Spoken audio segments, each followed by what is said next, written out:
Health and beauty টিপসের পক্ষ থেকে আপনাদের সবাইকে শুভেচ্ছা জানাচ্ছি। আমি দীপান্বিতা রায়। আজকে আমি যে বিষয়টি নিয়ে কথা বলবো সেটা হচ্ছে মেনোপজ কি, এর লক্ষণ ও প্রতিকার। মেনোপজ বিষয়টি আসলে কি? কম বেশি আমরা সবাই এই শব্দটি জীবনের কখনো না কখনো শুনে থাকব, কিন্তু আমাদের ক্লিয়ার ধারণা নেই যে মেনোপজ আসলে কি।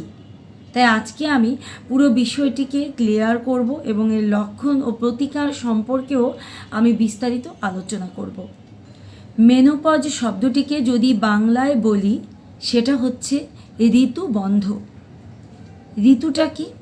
একজন নারী বা একটি মেয়ে যখন প্রাপ্তবয়স্ক হয় তখন তার পিরিয়ড বা মাসিক বা মেনস্ট্রুয়েশন শুরু হয়।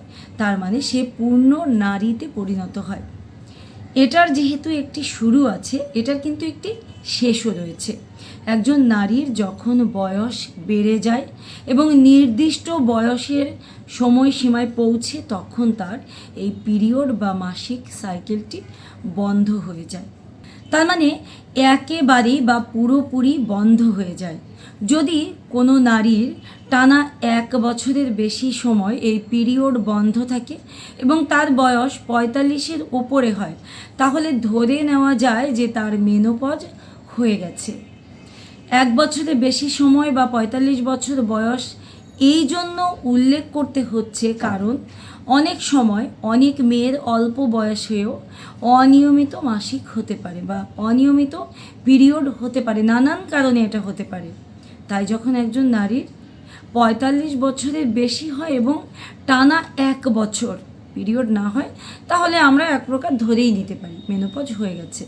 আর এর যদি আগে হয় তাহলে অনেকগুলো টেস্ট করে দেখতে হবে যে আসলে এটা মেনোপজ কি না।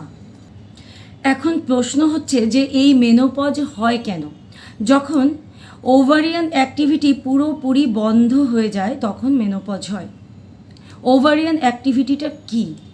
ওভারির অনেক কাজকর্ম রয়েছে, তার মধ্যে একটি হলো ডিম্বাণু রিলিজ বা এগ রিলিজ করা। আরেকটি কাজ হচ্ছে ফিমেল হরমোন বা ইস্ট্রোজেন রিলিজ করা। এছাড়াও ওভারি আরও বিভিন্ন ধরনের হরমোন রিলিজ করে থাকে। যখন এই ওভারি সম্পূর্ণরূপে ডিম্বাণু রিলিজ বন্ধ করে দেয় এবং হরমোন রিলিজও বন্ধ করে দেয় অথবা হরমোন রিলিজের পরিমাণ একেবারে কমে যায়, তখনই এই মেনোপজটা হয়। মেনোপজ কিন্তু একদিনে হয় না।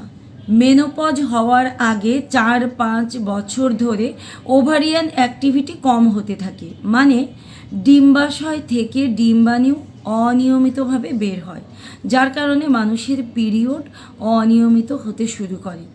এছাড়া মেইন ফিমেল যে হরমোন মানে ইস্ট্রোজেন হরমোন, এটা কমে যেতে থাকে, মানে কম নিঃসরণ হতে শুরু করে। তো এই যে মেনোপজের আগের যে 4-5 বছর, এটাকে বলা হয় পেরিমেনোপজ। তার মানে মেনোপজটাকে বলতে গেলে 2 ভাগে ভাগ করা হয়ে থাকে। অনেকে বলে যে 45 থেকে 52 বছর বয়সের মধ্যে মেনোপজ হয়ে যায়। মূলত কি হয়, শুরুটা হয় পেরিমেনোপজ দিয়ে এবং শেষ হয় চূড়ান্ত মেনোপজ দিয়ে। তো পেরিমেনোপজটা সময়সীমা হচ্ছে 45-46 থেকে শুরু হয় আর ওই 50 পর্যন্ত চলে। আর চূড়ান্ত মেনোপজ হয় 50 থেকে 52-53 এর মধ্যে। অনেকের এই 45-এর আগেও মেনোপজ হয়ে যায়, সেটা আসলে একটি সমস্যা, সেটা নিয়ে আমি অন্য কোনো ভিডিওতে কথা বলবো। তো এখন যা বলছিলাম, এই যে পেরিমেনোপজ আর ফাইনালি মেনোপজ হয়ে যাওয়া, এই সময়টায় কতগুলো সিমটম দেখা দেয়। এই সিমটমগুলো কি হতে পারে আমি সেটা বর্ণনা করছি। মূলত ইস্ট্রোজেন হরমোন রিলিজ কম হওয়া বা একেবারে বন্ধ হয়ে যাওয়ার কারণেই এই সিমটমগুলো দেখা দেয়। তার মধ্যে হট ফ্লাশ বা হঠাৎ করে গরম লাগা এবং ঘাম দিয়ে গরমটা চলে যাওয়া, এটা সাধারণত রাতের দিকে বেশি হয়। মূলত এটা হলে মহিলাদের মধ্যে খুব একটা অস্থিরতা কাজ করে এবং এই যে হট ফ্লাশ, এটা কয়েক সেকেন্ড থেকে 1-2 মিনিট পর্যন্ত স্থায়ী হতে পারে এবং মাঝে মাঝেই এই সিমটমটা দেখা দেয়। আরেকটি সিমটম হচ্ছে ড্রাই ভ্যাজাইনা। ইস্ট্রোজেন রিলিজ কমে যাওয়ার কারণে ভ্যাজাইনার ইনার লাইনিং বা মিউকোসা পাতলা হয়ে যায়, ভ্যাজাইনার ভেতরে ব্লাড ফ্লো কমে যায়, যার কারণে এই সময় সেক্সুয়াল ইন্টারকোর্সের সময় মহিলাদের ব্যথা হতে পারে বা হালকা রক্তপাত হতে পারে এবং মহিলাদের সহবাসে আগ্রহ কমে যেতে পারে। এছাড়াও অন্য যেসব সিমটম দেখা দিতে পারে, গায়ে হাত পায়ে ব্যথা, দুর্বল লাগা বা ক্লান্ত লাগা, হঠাৎ হঠাৎ মুড সুইং করা, অনেক সময় বিরক্তি ভাব আসতে পারে, আবার দুশ্চিন্তা বেড়ে যেতে পারে, বুক ধড়ফড় করতে পারে, এ ধরনের নানা রকম সিমটম এ সময় দেখা দিতে পারে। এখন প্রশ্ন হচ্ছে যে এই পেরিমেনোপজ বা মেনোপজের সময়ে সব মহিলারই কি এই সিমটমগুলো দেখা দেয়? সব মহিলার সিমটম একই রকম হয় না। অনেকের সিমটম বেশি থাকতে পারে, আবার অনেকের খুব হালকা পরিমাণে থাকতে পারে, এতটাই হালকা যে তারা এটা বুঝে উঠতেই পারে না যে তাদের মধ্যে এই সিমটমগুলো দেখা দিয়েছে। আবার অনেকের মধ্যে এই সিমটমগুলো খুব সামান্য আকারে থাকে, তারা হয়তো এটাকে পাত্তাই দেয় না। আবার অনেকে আছে এটাকে খুব সিরিয়াসলি নিয়ে নেয় এবং এটার কারণে তারা শারীরিকভাবে এবং মানসিকভাবে অনেকটা ভেঙে পড়ে, ভীষণভাবে দুশ্চিন্তাগ্রস্ত হয়ে পড়ে। যাদের এই রকম হয় তাদের ক্ষেত্রে অবশ্যই ডাক্তারের পরামর্শ নিতে হবে। মেনোপজ ডায়াগনোসিস করে কী করে? আমি শুরুতে একবার বলেছিলাম যে ৪৫ বছরের বেশি বয়সের মহিলার ক্ষেত্রে যদি 1 বছর ধরে পিরিয়ড বন্ধ থাকে তাহলে ধরে নেওয়া যায় যে তার মেনোপজ হয়ে গেছে।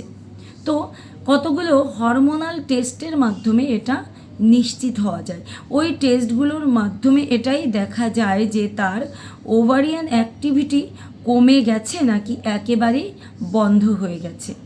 অনেক সময় দেখা যায় যে পিরিয়ড বন্ধ হওয়ার কারণ কিন্তু প্রেগনেন্সি, অধিকাংশ ক্ষেত্রে পিরিয়ড বন্ধ হওয়ার কারণ প্রেগনেন্সি, যার কারণে এই টেস্টটি করাটা নিশ্চিত হওয়ার জন্য একান্তই জরুরি। প্রতিকার, মূলত মেনোপজের তো কোনো প্রতিকার হয় না, কারণ এটি নারীদের জন্য একটি প্রাকৃতিক নিয়ম। তবে এই যে সিমটমগুলো, হট ফ্লাশ বা ভ্যাজাইনার ড্রাইনেস বা অন্যান্য যেসব সিমটম রয়েছে, এই সিমটমগুলোর প্রতিকার কমিয়ে আনা সম্ভব। সেটি কীরকম? এই হট ফ্লাশ এটাকে বন্ধ করার জন্য মূলত সুতির পোশাক বা ঢিলে ঢালা পোশাক পরা যেতে পারে। নিয়মিত এক্সারসাইজ করতে হবে। যাদের বিশেষ করে ওজন বেশি তাদের ক্ষেত্রে অবশ্যই এক্সারসাইজ করতেই হবে। যারা ড্রিঙ্ক করার অভ্যাস আছে বা ধূমপানের অভ্যাস আছে তারা এটা বন্ধ করলে অনেকটা বেটার ফিল করবে। আবার যারা অতিরিক্ত মশলাযুক্ত খাবার খায় সেটা অবশ্যই বন্ধ করতে হবে। অধিক পরিমাণে কফি বা চা পান করার অভ্যাস থাকলে সেটাকেও বন্ধ করলে ভালো ফল পাওয়া যাবে। এছাড়াও কিছু মেডিসিন ট্রিটমেন্ট বা হরমোন রিপ্লেসমেন্ট থেরাপি ট্রিটমেন্ট রয়েছে। বিশেষ করে ভ্যাজাইনার ড্রাইনেস কমানোর জন্য হরমোন, মূলত ইস্ট্রোজেন হরমোন এবং পাশাপাশি আরও কিছু কম্বাইন্ড হরমোন ইউজ করে এই ভ্যাজাইনার ড্রাইনেসটা কমানো যেতে পারে। এছাড়া জেল ইউজ করা যেতে পারে।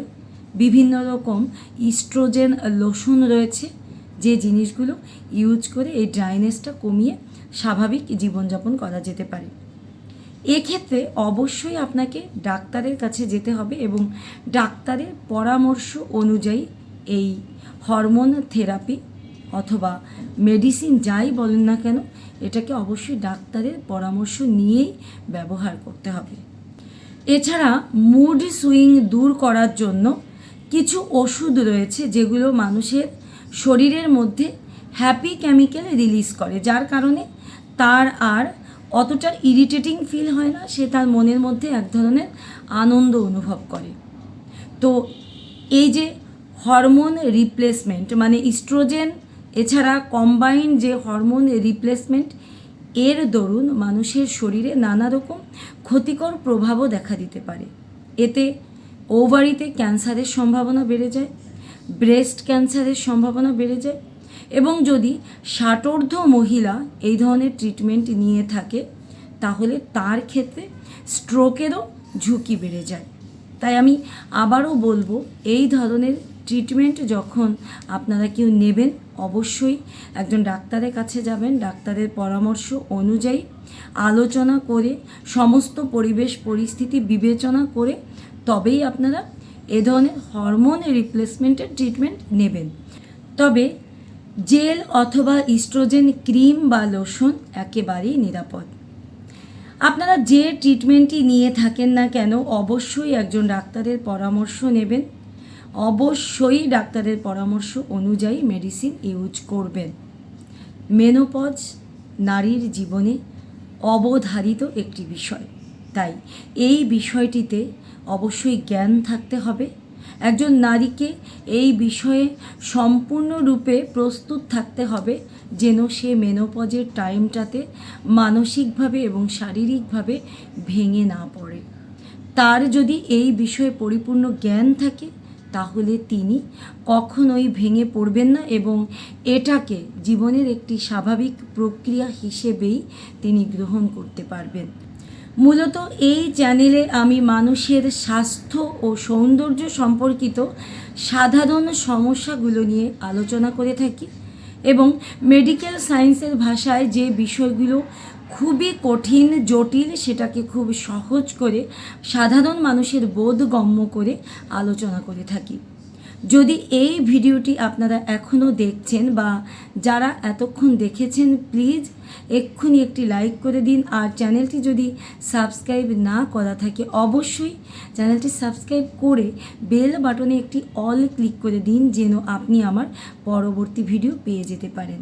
আর ভিডিওটি যদি ভালো লেগে থাকে, কার্যকরী মনে হয়, প্লিজ আপনি আপনার বন্ধুদেরকে ভিডিওটি শেয়ার করে দেবেন। ভালো থাকবেন।